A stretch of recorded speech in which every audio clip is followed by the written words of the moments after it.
Okay, here we are today. Now, you seen us yesterday digging. Now, this is the other process. Well, now, what we're doing is we're putting this in the sieve. There's two sieves there. It's a bit like gold prospecting. You put a little bit in there, and you've got another rim underneath that one. And what Trevor's about to do now is dunk that in, give it a bit of a wash and a bit of a rinse.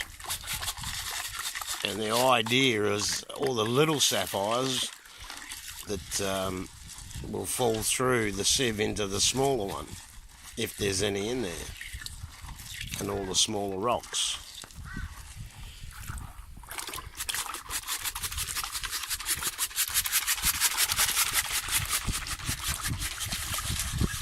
It's a bit of a process. Once we've got all the gunk off them and they're nice and clean. We'll get rid of the big stuff. Yeah, get rid of the, what do they call that? Leverites. Leverites, that's right. Leave them right fucking there. And you can normally tell with the big ones because, you know, they're not shiny or see-through. If we find a stone here, that's a new ute. If we find a stone in the bottom, that's just a bit of bling for the girlfriend. That's right. And that's how you work it out. If there's a big stone in the top one, that's a new ute or a new caravan or a new four-wheel drive. Anything underneath, well, that's probably just a little bit of bling or maybe a little bit of petrol money. There's a little bit of that ancient riverbed clay in there, so you get that wet, give that a turn up. Give it another wash.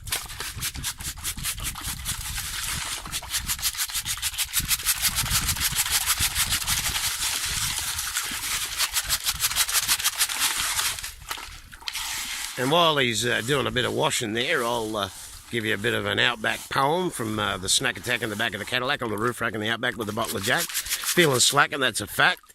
Station to the nation with the greatest modulation, no consideration, prostration, masturbation, a new generation without any complications, so fuck you and the United Nations. So,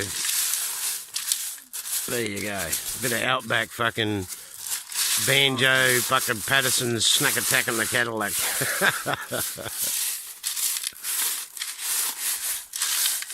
Oh! Okay. What? Oh, the screen's around the wrong way. Well, don't do this. Oh, you put the... No, I've got the top one up there. Oh, so all the little ones are going into the... So if there was any little ones, they're in the bottom of the... No, they're still all in here. So. Are they? Oh, okay, yeah. So... You got to go there. No, I'll do this way round. You got to flick the big ones and... Yeah. Oh, so half a dozen of them. That's it. Actually got the sifting pans around the wrong way. Oh, you got the 2 or 3 mil at the top there. Yeah. And what we've done then is just put that over the bucket, so if there was any little sapphires, they'll go back into the bucket and we can sift them back out.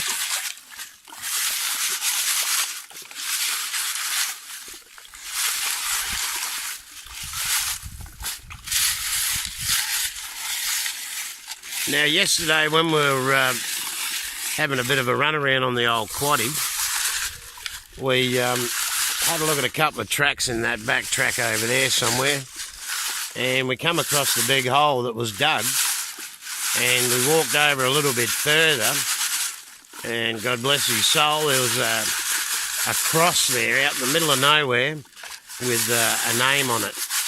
Now, if anyone does eventually wander out here and they're doing a bit of sapphire hunting and you come across it here at Tomahawk Creek, his name is Noel Baines from 1967 to 2013, so he's probably had a heart attack or snake bite or something like that out there and it's taken his life. So be careful, it happens. Yeah, so be careful.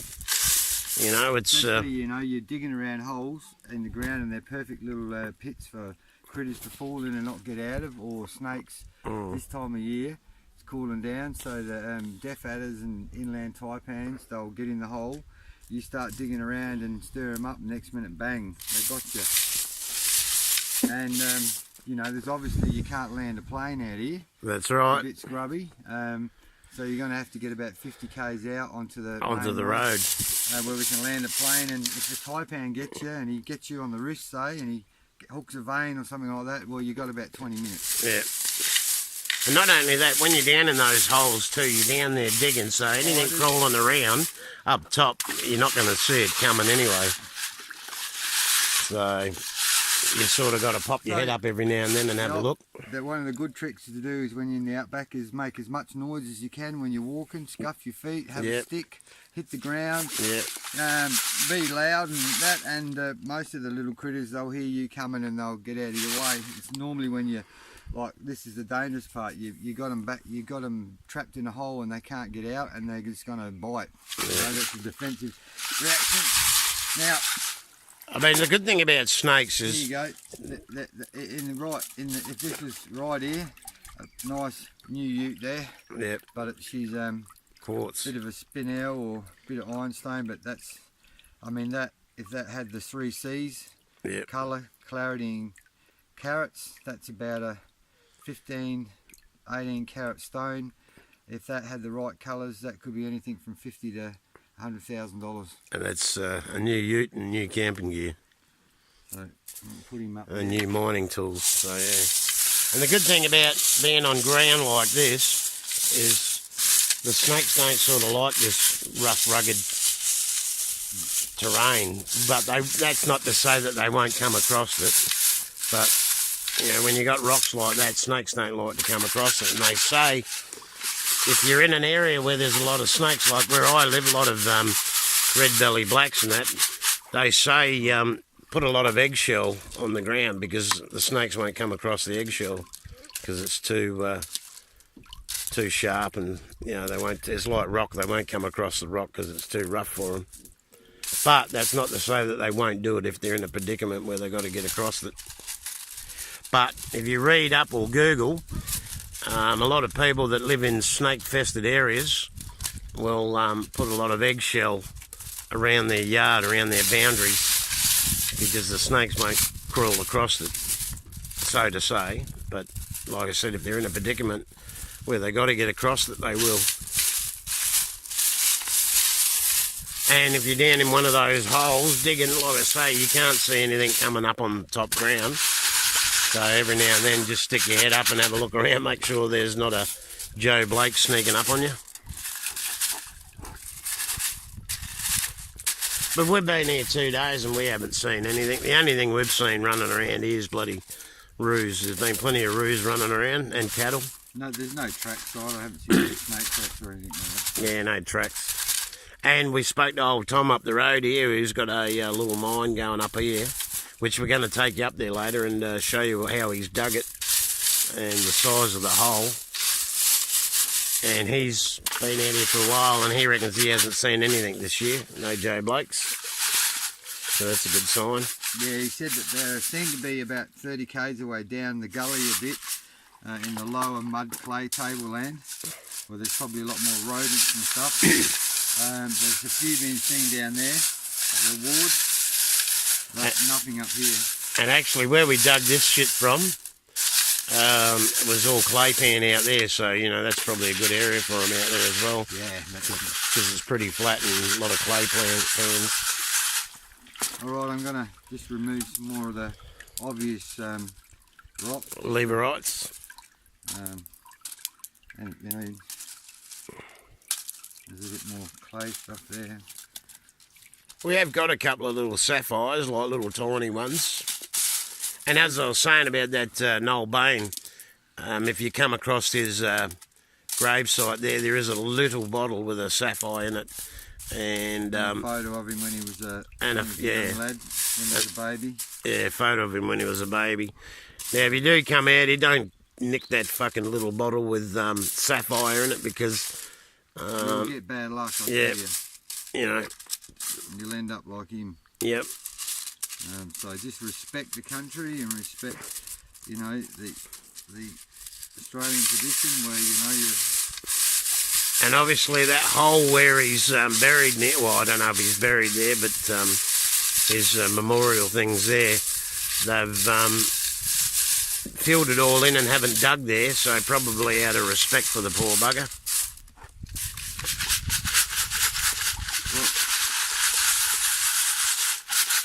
Okay. Okay, so what we'll do now is we'll take the top screen off. And wash the bottom one. Move that. Hold this. Move that around. Right. So it's always good to pull stuff apart over your bucket, because if it does fall in, it'll go to the bottom. In some areas, there's quite a bit of mud in here.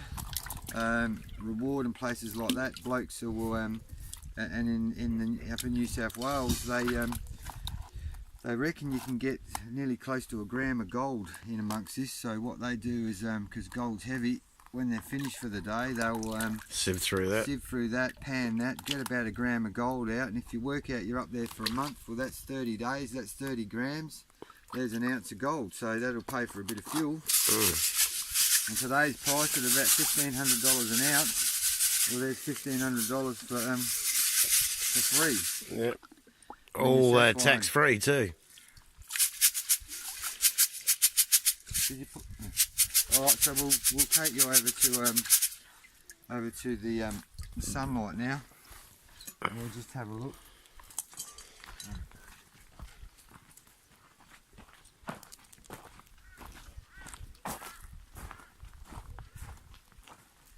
Quite bright out here. So the trick in it is to turn it towards you and drop it like that. And if it's sieved right, which is not much, but you should get the ironstone in the middle. They looks like one little trace of sapphire there, which I've just buried. Yeah, glinting there. But this is the one where everybody obviously wants to look through find first. stuff in. So spread it out. They're all colours of the rainbow. So this is the sort of stuff you want. A nice stone that size cut would be a couple of grand. But unfortunately that's a bit of spinel or a bit of ironstone.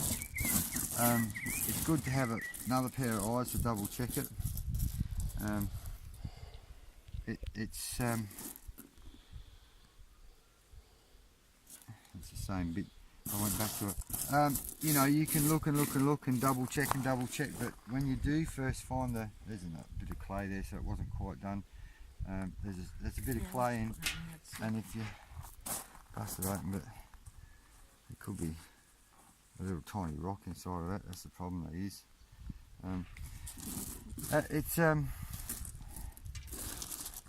You can search it, but the thing is when you do find the first one and you realise that it sticks out so different to anything else that you get a little bit fast with the process. But when we first start off, until we find our first couple of sapphires, you're very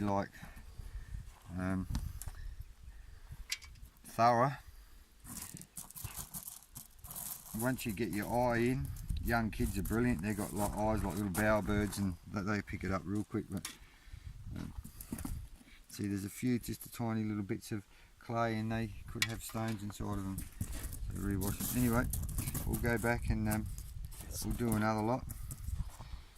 I thought nothing to show there. In the last time I done this, I found a little stone straight away. It's got mud on it now. But, so that's basically the GO of what you got to do. I mean, there's a little bit of work involved. You let it dry in the sun, the shine will go off it, and then anything that is still shining, there's a good chance it's what you're looking for. Yep. That's a bit of quartz. Yeah. But you can see there's a nice mixture of all sorts of riverbed stones, all sorts of types of agate, quartz, sandstone, ancient riverbed stone, no mica or stuff like that in it, but this is just what we cleaned out of the hole yesterday just to get it going. We'll give it a good crack. Now this one was out of the big sieve, out of the what, 4 was it? 3 mil. 3 mil, and this is the one that was in the little 2 mil, wasn't it?